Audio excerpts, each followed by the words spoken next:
Hello friends, मेरे channel में आपका स्वागत है। आज अनबॉक्सिंग करेंगे एक माइक्रोफोन जो DSLR और स्मार्टफोन में लगता है। ये मैं एक्सक्लूसिव अमेज़न से ऑर्डर किया है।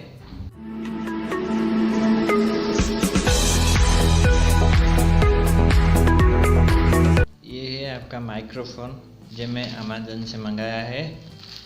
ये चेक करने के लिए मैं ऑलरेडी खोल दिया है। चलिए देखते हैं।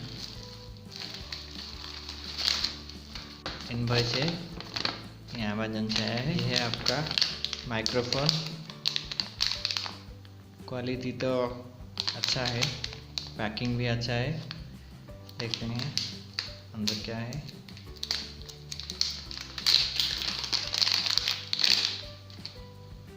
ये है आपका माइक्रोफोन।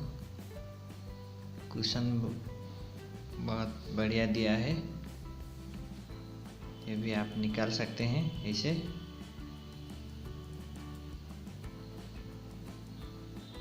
ये फिर इसे अंदर लगा सकते हैं।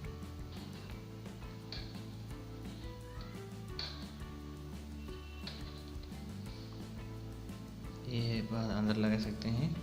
ये क्लिप है आपका शर्ट में लगाने के लिए। ये 3.5 mm जैक। ये आप ऐसे,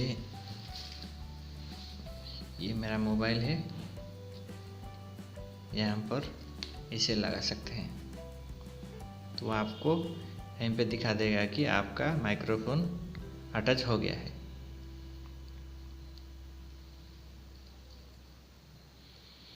फ्रेंड्स, थैंक्स फॉर वाचिंग। मेरा वीडियो अच्छा लगा तो लाइक कीजिए, शेयर कीजिए और सब्सक्राइब कीजिए। Thank you.